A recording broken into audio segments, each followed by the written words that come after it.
नमस्कार, थिंक 360 में आपका स्वागत है। मैं हूं लोकेंद्र किलानौत। राजस्थान उच्च न्यायालय का आज एक बहुत अहम फैसला आया है।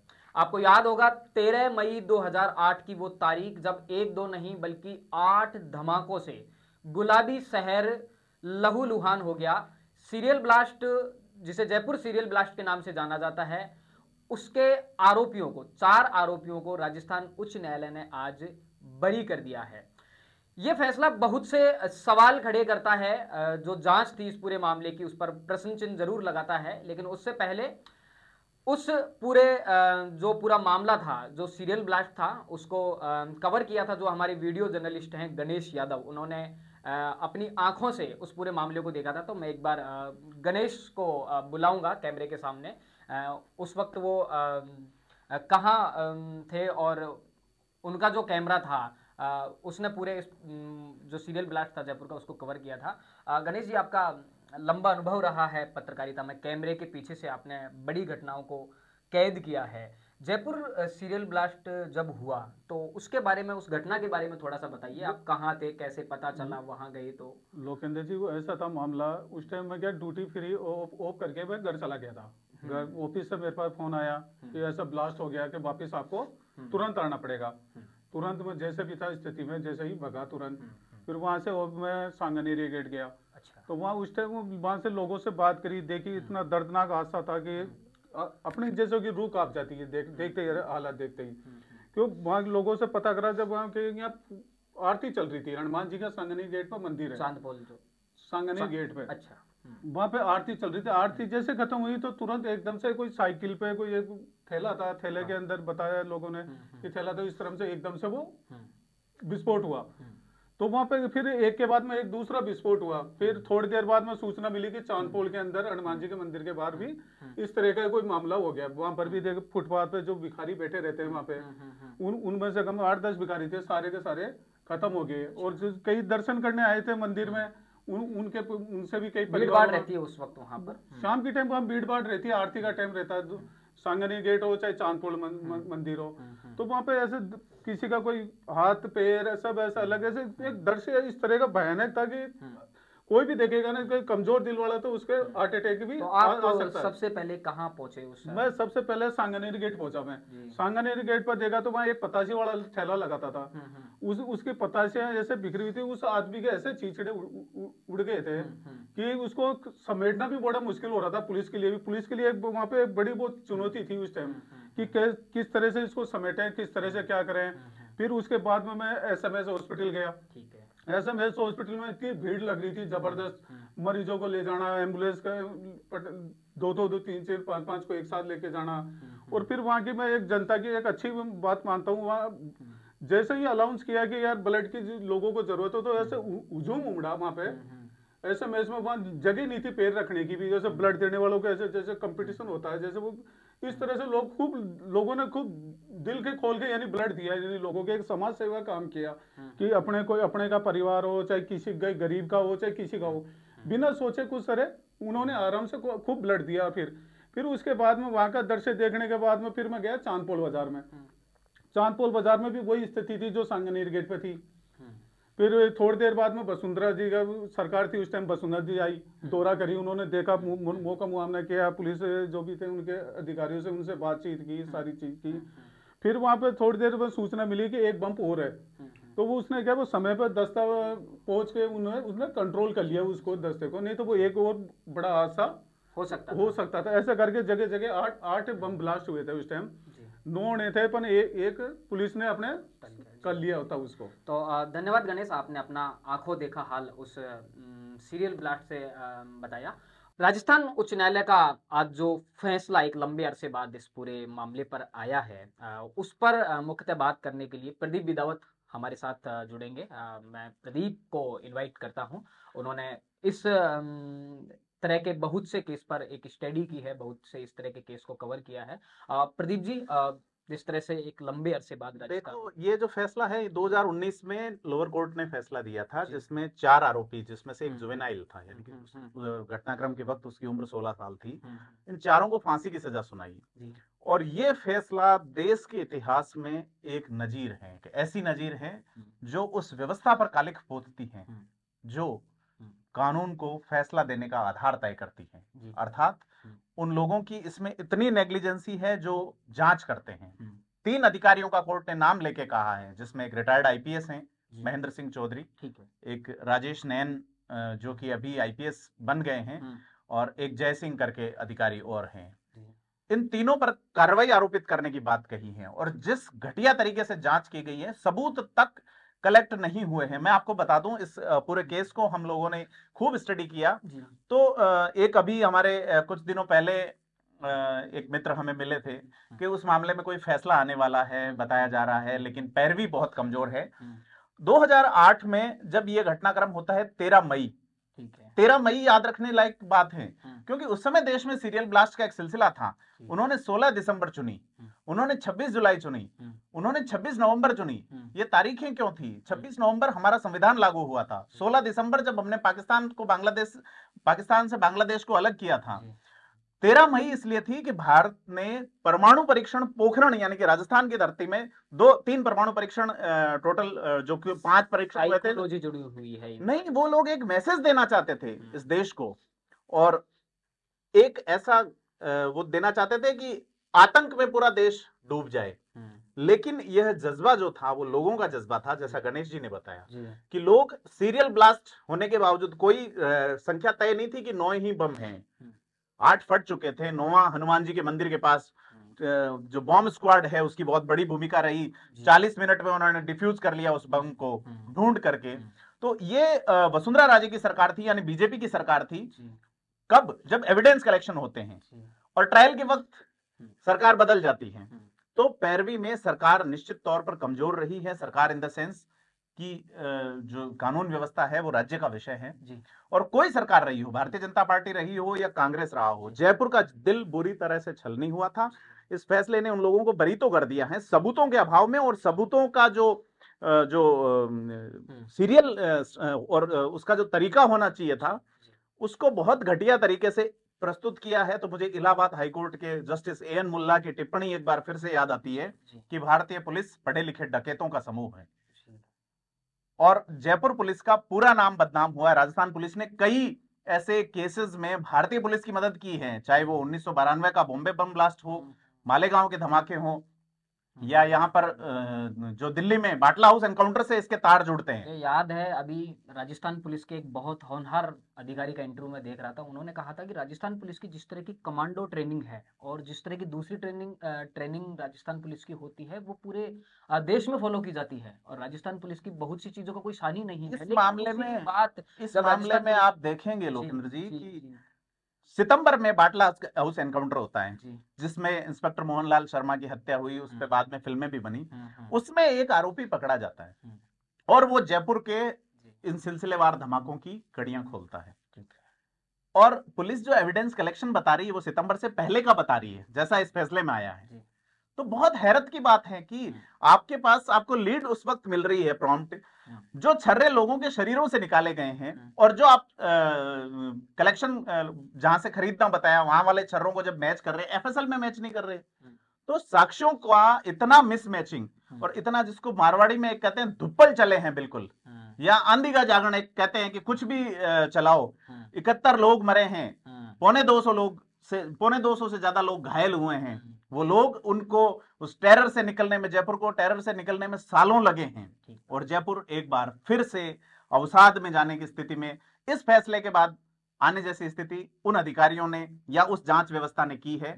ये 4 लोग अगर बेगुनाह थे तो इनके मानवाधिकारों का क्या, ये सवाल दूसरा है। लेकिन पहला सवाल यह है कि वो लोग जो 19 में आए फैसले से राहत की सांस महसूस कर रहे थे कि न्याय कहीं न कहीं है, न्याय ने अपना काम सही किया है, उसका काम सबूत और गवाहों के आधार पर फैसला देना होना है, लेकिन व्यवस्था फैल रही। निश्चित तौर पर राजस्थान सरकार को इन अधिकारियों के खिलाफ सख्त से सख्त कार्रवाई, ताकि पूरे देश में मैसेज जाए। आप ये देखिए, लंदन में एक बम ब्लास्ट हुआ, उसके बाद में दोबारा नहीं हुआ, किसी ने हिम्मत नहीं की। यूएस में कुछ हुए होंगे आतंकी धमाके, 11 जो 9/11 हुआ था, उसके बाद में नहीं हुआ। क्यों? क्योंकि उनकी व्यवस्था मजबूत रही, न्याय अपना काम करता है। आप देखिए, इस देश में रात को 2 बजे कोर्ट खुला था, बड़ी आलोचना हुई सरकार की, लेकिन एक लॉ को जानने वाला व्यक्ति उसे जानता है कि किसी भी व्यक्ति को फांसी पे लटकाया जा रहा है, अंतिम अवसर नहीं दिया जाएगा तो पूरे देश में हमारे न्याय व्यवस्था की आलोचना होगी। लेकिन अब न्याय की आलोचना तो नहीं होगी, लेकिन इस व्यवस्था की आलोचना होगी। सरकार कोई भी रही हो, व्यवस्था कोई भी रही हो, लोग निश्चित तौर पर छले गए हैं। मुझे आज भी याद है जब जयपुर में सीरियल ब्लास्ट हुए, बहुत बाली उम्र में हम लोग हुआ करते थे, और टीवी पर जब सुना कि जयपुर में इस तरह का एक बहुत बड़ा सीरियल ब्लास्ट हो गया कि सबसे पहले अपने जान पहचान वालों को, चूंकि सभी जो जान पहचान वाले सैकड़ों लोग जयपुर में खाने कमाने के लिए यहाँ आते थे गांवों से, सभी लोग कर रहे थे, संपर्क कर रहे थे, औपजदा माहौल बना बिल्कुल इस तरह का। आतंकियों का उद्देश्य सिर्फ कुछ जानने लेना नहीं होता, उनका प्राइमरी उद्देश्य है खौफ, यानी कि आतंक पैदा करना, और उसमें वो सफल रहे। और आज उनकी दूसरी सफलता ये रही है कि जिन्होंने 71 लोगों को मारा, सैकड़ों लोगों को घायल किया और करोड़ों लोगों के मन में आतंक पैदा किया, वो कौन है ये अभी तक तय नहीं हुआ है। जी, आप तो कानूनी प्रक्रियाओं को भी और बेहतर ढंग से बिल्कुल समझते हैं, क्या मुख्यतः जांच में या फिर और जो तरीके हैं उनमें क्या मुख्यतः कमियां? बिल्कुल साफ तौर पे जब आप बनाना शुरू करते हैं कि सितंबर से आपको लीड्स मिलती हैं, जिस तरह से एडवोकेट ने ब्रीफ किया है मीडिया को, आप पहले सुनिए कि एडवोकेट बहुत कमजोर रही कोर्ट में। आप पहले ये सुनिए जो जिन एडवोकेट से मीडिया कर्मियों ने बात कही है, तो एडवोकेट इस मामले में क्या कहते हैं। कोर्ट ने एटीएस की एंटायर थ्योरी को गलत माना और इसी वजह से उनको बरी किया। एंटायर थ्योरी, एटीएस की एंटायर थ्योरी ये थी कि उनको 13 सितंबर 2008 के अंदर डिस्क्लोजर स्टेटमेंट लिया एक बाटला एनकाउंटर हाउस में एक मोहम्मद सैफ नाम के मुलजिम से, जो इस केस में इसको मुलजिम बनाए। तो जयपुर में तो इंसिडेंट 13 मई 2008 को हो गया था। तो जब आपको पहली बार डिस्क्लोजर स्टेटमेंट 13 सितंबर 2008 को मिला, जो 4 महीने बाद मिला, तो इस 4 महीने के अंदर एटीएस ने क्या कार्रवाई की थी? उसमें तो आपने बिल बुकें बरामद कर ली थी सारी। तो फिर आपको किसने बताया था अगले ही दिन, कि यहाँ से साइकिल खरीदी गई?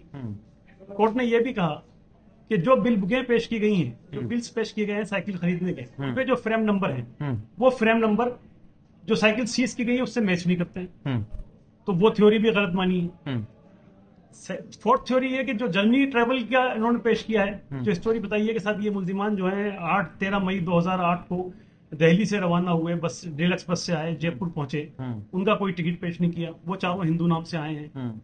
उन साइकिल खरीदने वालों के नाम दूसरे कुछ और नाम हैं। और एटीएस की थ्योरी ये है कि वो उसी दिन 2:30 बजे यहाँ पहुंचे, उन्होंने पहुंच के यहाँ खाना खाया एक होटल के अंदर, फिर किशनपुर बाजार जाके साइकिलें खरीदी, फिर उन पे बम इम्प्लांट किए और 4:30-5 बजे शताब्दी एक्सप्रेस से वापस दिल्ली चले गए। तो ये कैसे मुमकिन था?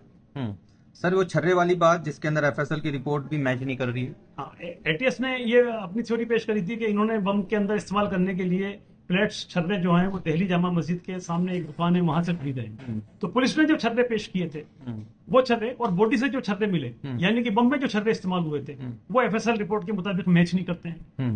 तो पुलिस की, एटीएस की ये थ्योरी भी गलत थी। एटीएस के सब इंस्पेक्टर ने जो साइकिल के रजिस्ट्रेशन और इसकी जांच की, वो भी मैच नहीं कर रही। वो भी मैच नहीं करता। क्या आ रहा था उसमें बिल पे जो साइकिल का फ्रेम नंबर है वो साइकिल के ऊपर नहीं है और बिलों के अंदर काट छाट की गई है। कोर्ट ने स्ट्रक्चर पास किया इसी बात के ऊपर कि बिल के अंदर टेम्पर्ड किया गया है, बिल को काट छाट की गई, मैनिपुलेशन किया गया है एटीएस अफसर के द्वारा। आरोपियों का यही कहना था कि हम बेगुनाह है, हमें झूठा फंसाया गया है, हमारा इस केस से कोई संबंध नहीं है। जिला कोर्ट ने क्या फैसला सुनाया था और क्या उसके फैसले के खिलाफ हाई कोर्ट गए थे आरोपी? जिला सेशन कोर्ट ने 4 आरोपियों को फांसी की सजा सुनाई थी। उस फैसले के खिलाफ हम हाई कोर्ट आए थे। इन 4 में से एक मोहम्मद सलमान जो है वो जुवेनाइल है। कोर्ट ने आज माना इस बात को कि वो एक घटना के दिन 16 साल 10 महीने का था, तो वो तो जुवेनाइल है।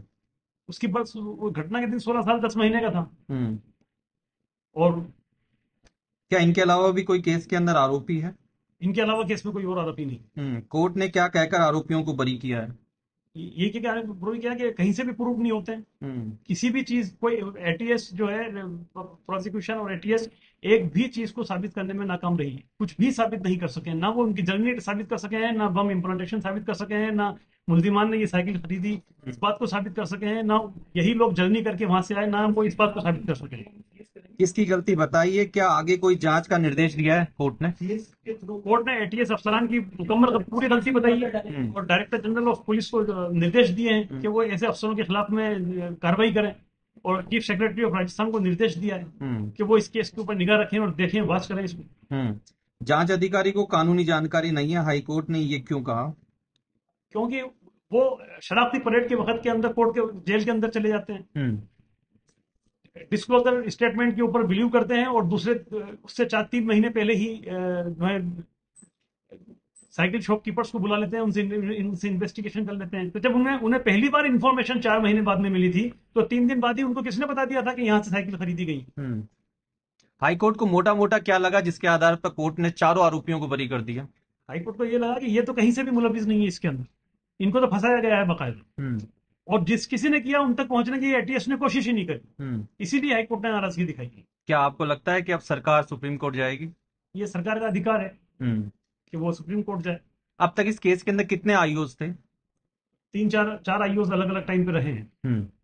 चीफ सेक्रेटरी को क्या हाई कोर्ट ने आदेश दिए हैं कि डीजीपी जो इस पे कार्रवाई करें, उस पर वो निगाह रखें, इसको जांच करेंगे वो क्या कर रहे हैं।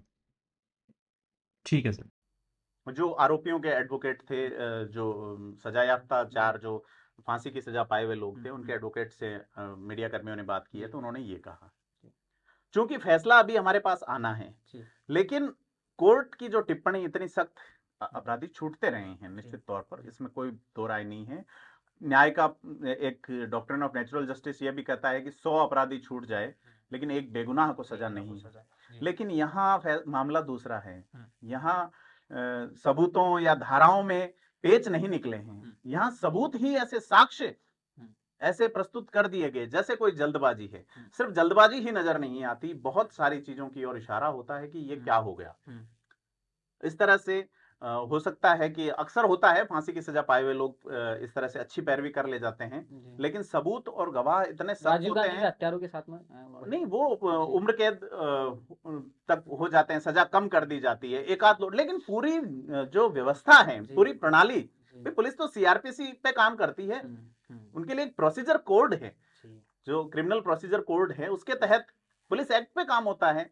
आपको एविडेंस एक्ट जो 1872 में बना था, उसके तहत आपको एविडेंस कलेक्शन करना है, आपको एविडेंस कलेक्ट करके और फिर कोर्ट तक ले जाना है। आप वही नहीं कर पाए। जिस बस में वो लोग आ रहे हैं उसकी टिकट तक आप नहीं ले पाए, नामों में मिसमैच है, टिकट बस में आने वाले लोग अलग, मतलब बहुत सारी बहुत बड़ा एक गड्ढमड सिस्टम कर दिया है। और इस राजस्थान पुलिस की एटीएस पे एक बड़ा सवाल खड़ा कर दिया है कि भविष्य में अगर ऐसा होता है तो क्या राजस्थान सुरक्षित है? ये एक बड़ा सवाल। जयपुर जैसे शहर में इस तरह के फैसले, तो मैं कहता हूं कि और उन लोगों को अधिक प्रोत्साहन मिलता है जो फैसले पे सवाल नहीं है, मैं आपको अर्ज कर रहा हूं, फैसले पे बिल्कुल भी सवाल नहीं है, सवाल है व्यवस्था पे। दो चीज होती है, कानून और न्याय पे सवाल नहीं है, सवाल है उस व्यवस्था पे। व्यवस्था तय करती है कि न्याय क्या होगा। सतीश पूनिया ने जरूर पहला बयान राजनेताओं की ओर से आया है कि कांग्रेस की सरकार ये रही, और वो उस तरह का, लेकिन उस पे अभी नहीं जाया जाना चाहिए। उस पे ये है कि हम लोग जो कानून को समझते हैं, जो व्यवस्था को समझते हैं, वो एक तरह से ट्रॉमा की स्थिति में है कि ये क्या हुआ। हम 15 साल से जो लोग जीवन सामान्य हुआ, जिन लोगों के लोग गए हैं, जिनके घरों से चिराग बुझे हैं, जिनकी उम्मीदें खत्म हुई हैं, जिन्होंने उस दंश को झेला है, मैं ये नहीं कह रहा कोई वहां खड़ा था और घायल नहीं हुआ, उसका जो मन घायल हुआ है, उसको उभरने में बहुत टाइम लगा है। और आपने आज फिर से उन जख्मों पे नमक छिड़का है, आपने फिर से उन जो टांके लगे थे उन धागों को खोल दिया है। तो ये एक बड़ा सवाल है। कुछ वकीलों ने, ऐसा मेरे सुनने में आया, कुछ वकीलों ने, जो सीनियर वकील थे, उन्होंने पहले ही आगाह किया था कि कलेक्शन ऑफ एविडेंस जो है उस पे एक बार फिर से चीजें, जैसे पुलिस किस तरह से किन किन धाराओं में इन्होंने कलेक्शन किया है। हत्या का आरोप लगता है, देश के खिलाफ युद्ध छेड़ आईपीसी 126, 121, 302, इवन 201 तक लगती है। 201 आईपीसी जो है वो ये है कि एविडेंस जो है ना, उनके साथ छेड़छाड़ तो नहीं की गई है। तो ये बहुत सारी धाराएं हैं और उनका एक प्रोसीजर कोड है। पुलिस कोई मन से जांच नहीं करती, जिसको कहते हैं कि पुराने समय में कहते रहे हैं कि मन से ही सब कुछ चल रहा है, एकदम हवा में चल रहा है और कुछ भी आप कर रहे हैं। नो, अगर आप आज पुलिस विलेन बनी है, निश्चित तौर पे मैं एक लाइन में ये कहूंगा, जी, बहुत बहुत धन्यवाद इस पूरे मुद्दे पर जुड़ने के लिए। तो ये एक बड़ा मुद्दा था, किस तरह से जयपुर जख्मी हुआ और एक बार फिर वो जो जख्म थे उन पर नमक छिड़कने का काम निश्चित तौर पर हुआ है। राजस्थान से जुड़े तमाम मुद्दों को जानने और समझने के लिए जुड़े रहिए थिंक 360 के साथ। धन्यवाद।